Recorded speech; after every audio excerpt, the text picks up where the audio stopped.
সূরা হুমাজার ২ নম্বর আয়াত। আউযু বিল্লাহি মিনাশ শাইতানির রাজিম। আল্লাযী জামা মালা ওয়া আদ্দাদা। যে অর্থ সঞ্চিত করে ও গণনা করে। এর আগে সূরা আল হুমাজাতে প্রথম দিকে আল্লাহ সুবহানাহু ওয়া তাআলা প্রথম আয়াতের মধ্যেই ২ টা খুবই নিকৃষ্ট কাজের কথা বলেছেন। যে ২ টা কাজ হলো মানুষ সামনে অথবা মানুষের পিছনে যখন কাউকে নিয়ে হাসি ঠাট্টা করে, তাকে হাসির বস্তুতে পরিণত করে এবং সেই কাজটা যে কত জঘন্য আল্লাহ সুবহানাহু ওয়া তাআলা সেই জিনিসটার জন্য ওয়াইল বলেছেন। এবং এখানে আমরা দেখি যে ৩ নাম্বার একটা কাজ আল্লাহ সুবহানাহু ওয়া তাআলা বলে দিচ্ছেন, যেই কাজটার জন্য আবারও আল্লাহ অভিশাপ দিচ্ছেন। এবং আল্লাহ সুবহানাহু ওয়া তাআলার অভিশাপ মানেই হচ্ছে তার ধ্বংস। এবং এখানে তৃতীয় যে কাজটার কথা বলা হয়েছে সেটা হচ্ছে যে অর্থ সঞ্চিত করে ও গণনা করে। এর আগে আমরা দেখেছি বলা হয়েছে ওয়াইলুল লিকুল্লি হুমাজাতিল লুমাজা। সো মানুষ কখন হোমাজা এবং লোমাজা করে? যখন সে মনে করে যে সে অন্যের চেয়ে ভালো, অন্যের চেয়ে বেটার বা অন্যকে ছোট প্রমাণিত করার জন্য তখন সে এই কাজগুলো করে। এবং কখন সে নিজেকে বড় মনে করে? যখন সে মনে করে যে আমার অনেক অর্থ রয়েছে, আমার অনেক সম্পদ রয়েছে, আমার অনেক প্রভাব রয়েছে, তখন সে অন্যদের চেয়ে নিজেকে উত্তম বা বড় প্রমাণ করার জন্য এই হোমাজা এবং লোমাজাতে চলে যায়। তো এখানে আমরা দেখি যে তাদের এই কাজের যে কারণ সেটা এখানে দেখা যাচ্ছে যে সে হচ্ছে আল্লাযী জামা মালা ওয়া আদ্দাদা। সে অর্থ জমা করে রাখে এবং গণনা করে। তাহলে এখানে অর্থের সাথে সম্পদের সাথে মিলিয়ে ২ টা কাজের কথা বলা হয়েছে। ১ম যে কাজটা বলা হয়েছে সেটা হচ্ছে যে আল্লাযী জামা, সে হচ্ছে সেই ব্যক্তি যে জামা, যে হচ্ছে আম জমা করে। অর্থাৎ কোনো কিছু কুক্ষিগত করে রাখা সেটা বুঝানোর জন্য। সো এখানে আল্লাযী দিয়ে আল্লাহ সুবহানাহু ওয়া তাআলা সেকেন্ড গ্রুপ অফ পিপলকে বুঝাচ্ছেন যারা হচ্ছে আল্লাহর সেই অভিশাপ ওয়াইল ডিজার্ভ করে। এবং তারা হচ্ছে যে তারা সম্পদ জমা করে রাখে এবং তারা মনে করে যে এই সম্পদ তাদের কাছে সাথে চিরদিন থাকবে। ১ম আয়াতের সাথে যদি আমরা এর সম্পর্কটা দেখতে চাই তাহলে দেখি যে একজন ব্যক্তি যে সম্পদ জমা করে রাখে তাকে আমরা স্বাভাবিকভাবে কিভাবে চিন্তা করি? সে হচ্ছে একজন কৃপণ ব্যক্তি এবং এইখানে সে এমন কৃপণ যে তার সম্পদগুলোকে জমা করে রাখে এবং সেগুলো অন্যদের মাঝে দিতে চায় না। এই সম্পদ অন্যের উপকারে লাগুক সেটা সে চায় না এবং তার এই কাজের অভিব্যক্তি ঘটে হচ্ছে যে সে অন্যদেরকে ভালো কিছু বলা থেকেও নিজেকে বিরত রাখে। সে এত স্টিনজি, সে এত লোভী, সে এত কৃপণ যে অন্যদেরকে ভালো কিছু বলা থেকে, করা থেকেও সে নিজে বিরত থাকে এবং অন্যকে ইনসাল্ট করার জন্য সে খুব তাড়াতাড়ি তৎপর হয়ে যায়।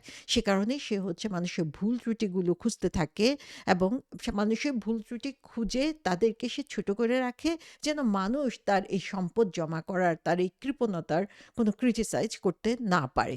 তাহলে এইখানে আমরা দেখি যে সম্পদ যে জমা করে রাখে সে কিন্তু একদিকে ১ম যেই কন্ডিশনটা আল্লাহ সুবহানাহু ওয়া তাআলা বলেছেন হুমাজা লুমাজা সেটাও করছে, আরেকদিকে সম্পদ জমা করে তার সেই পাপের ভারটাকে আরো বাড়াচ্ছে।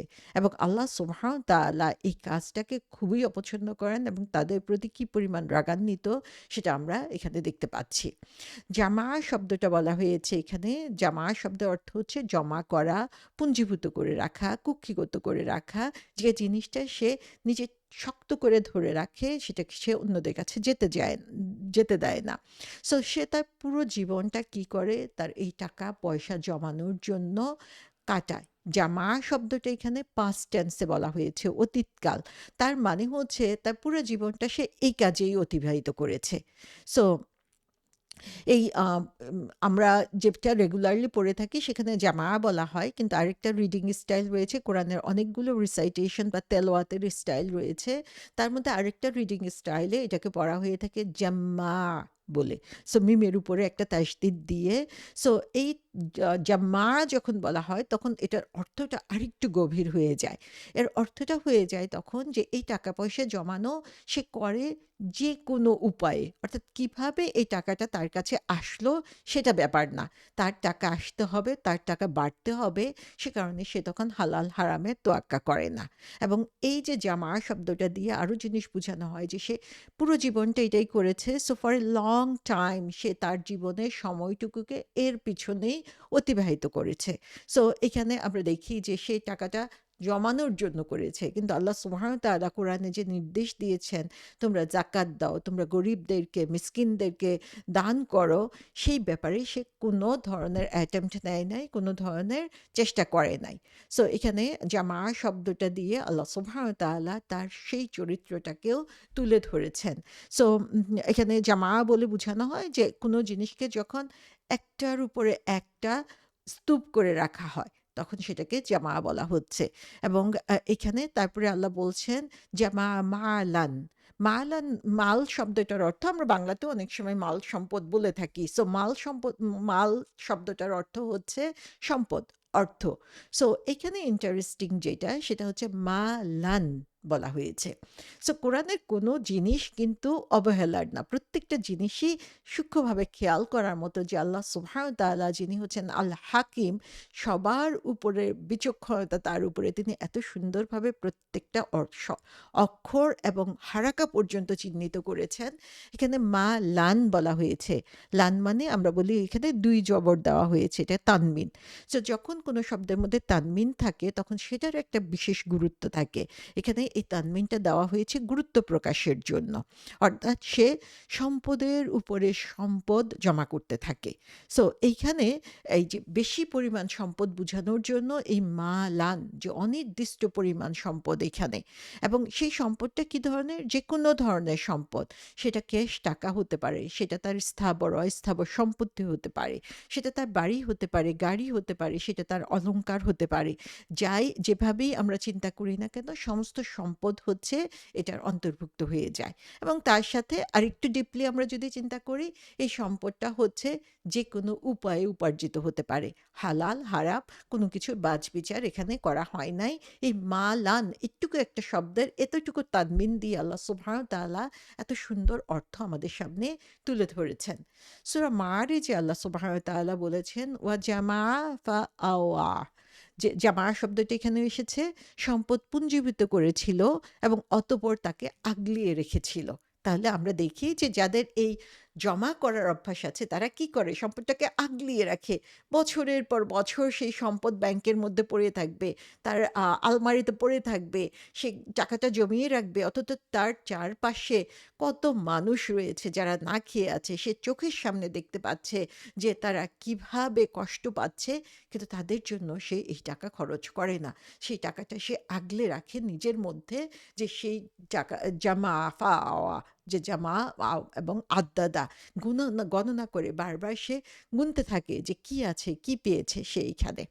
তারপরে যে কথাটা বলা হয়েছে ওয়া আদাদা, এখানেই শেষ না, সে যে শুধু সম্পদ গুনে গুনে জমা করে রাখে এবং সেটাকে যাদের প্রয়োজন তাদের কাছে যেতে দেয় না তা না, বরং তারা কি করে ওয়া এবং আদাদা, আদাদা শব্দটা হচ্ছে শব্দটার অর্থ হচ্ছে যে গণনা করা, এবং এটা আরেকটা অর্থ হচ্ছে প্রস্তুত করা, টু প্রিপেয়ার। সো এই লোক যার কথা বলা হচ্ছে সে যে শুধু তার সম্পদ গণনা করে সেটাই না, যে প্রত্যেক সপ্তাহে চেক করা কত টাকা জমা হলো, আমার কত বেশি টাকা হলো। সো এই যে শুধুমাত্র সম্পদ জমানোর জন্য সে টাকা গুনতে থাকে, কত ব্যাংকে জমা হচ্ছে সেটা সে হিসাব করতে থাকে, এটা হচ্ছে একটা অর্থ আদ্দাদা, যে সে হচ্ছে গণনা করতে থাকে, প্রতিদিনই চেক করতে থাকে ব্যাংকে কত টাকা বাড়লো তার জন্য। বা এবং তার সাথে সাথে সে হচ্ছে prepares is wealth for insurance for the future. তো এখানে আদ্দাদা শব্দ দিয়ে এখানে আরেকটা জিনিস যেটা বোঝানো হচ্ছে, সে তার সম্পদটাকে রেডি করে তার ইন্স্যুরেন্স হিসাবে।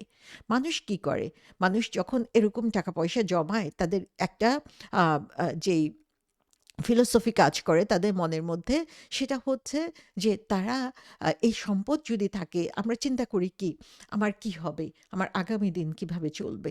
আমার আগামী বছরটা কিভাবে চলবে? আমি যখন রিটায়ার্ড করব তখন আমার জন্য কি থাকবে? আমার সন্তানের জন্য আমি কি রেখে যাচ্ছি? কয়টা বাড়ি রেখে যাচ্ছি? কয়টা গাড়ি রেখে যাচ্ছি? কি পরিমাণ ব্যাংক ব্যালেন্স, কি পরিমাণ সম্পত্তি রেখে যাচ্ছি তাদের জন্য? আমরা চিন্তা করি যে যত বেশি সম্পদ আমার হাতে থাকবে তত বেশি আমি সিকিউর, তত বেশি নিরাপদ আমি, এবং সেই সম্পদ দিয়ে আমার নিরাপত্তাকে আমি নিশ্চিত করতে চাই। তো আল্লাহ সুবহানাহু ওয়া তাআলা এখানে বলছেন যে সে তার এই সম্পদটাকে প্রস্তুত করে তার ইন্স্যুরেন্স হিসাবে, যে ভবিষ্যতে তাকে কোনো কষ্টের মধ্যে পড়তে হবে না। So say over and over count করতে থাকে, দিনে রাতে যে কোনো সময় সে তার ব্যাংকের স্ট্যাটাস চেক করতে থাকে, প্রতি রাতে ঘুমানোর আগে সে চিন্তা করতে থাকে যে আজকে কত টাকা জমা হলো, আর কি করলে আমি আমার এই টাকাটাকে বাড়াতে পারতাম, কালকে আমি কিভাবে আরো বাড়াতে পারি। এটা হচ্ছে একটা আদ্দাদা। সো এটা হচ্ছে, আমরা দেখি যে একজন মুমিন হিসাবে রাসূল সাল্লাল্লাহু আলাইহি ওয়াসাল্লাম আমাদেরকে যা শিখিয়ে দিয়েছেন সেটা হচ্ছে যে আমাদের সকালবেলার জিকির করতে হবে, আমাদের রাতের সন্ধ্যাবেলার জিকির করতে হবে, আমরা ঘুমানোর আগে জিকির করব। এই জিকিরগুলো, আজকারগুলা হচ্ছে আমাদের গ্যারান্টি, আমাদের ইন্স্যুরেন্স, আমাদেরকে প্রোটেক্টেড রাখার জন্য।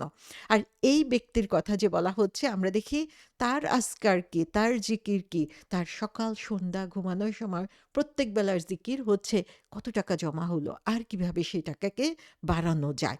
সুবহান আল্লাহ, যে সে দুনিয়ার মধ্যে, দুনিয়ার সম্পদের মধ্যে এমনভাবে নিজেকে নিমজ্জিত করে ফেলে, সেটা থেকে তার বের হওয়ার কোনো উপায় নাই। তার দিনে রাতে প্রতিনিয়ত একটাই চিন্তা তার মাথার মধ্যে, কিভাবে এই সম্পদ বাড়ানো যায়, কিভাবে আমার ভবিষ্যৎকে আরো সুনিশ্চিত করা যায়। মাল শব্দটা আবারও দেখি আমরা যে এই মাল গুণে রাখা, আদ্দাদা হু, যে এই মালকে সে গুণে রাখে, হু দিয়ে এই সম্পদের কথা বোঝানো হয়েছে। এবং এখানে হু শব্দটা দিয়ে কি বোঝানো হয়? হু মানে হচ্ছে এটা, এটা সিঙ্গুলার। সো এখানে আমরা দেখি যে যেই সম্পদ সে গুনে গুনে রাখছে, জমা করছে, সে মনে করছে যে বিশাল হয়ে যাচ্ছে, আল্লাহ সুবহানাহু ওয়া তাআলা যখন সেই সম্পদকে রেফার করছেন তখন তিনি বলছেন আদ্দাদা হু, যে এটা এত ছোট একটা জিনিস আল্লাহর কাছে, যে এই সম্পদের জন্য সে মনে করে যে সে কত বড় হয়ে গিয়েছে। মাল শব্দটা হচ্ছে সিঙ্গুলার, আর এটা প্লুরাল হচ্ছে আমওয়াল। কিন্তু এখানে আল্লাহ সুবহানাহু ওয়া তাআলা আমওয়াল বলেন নাই।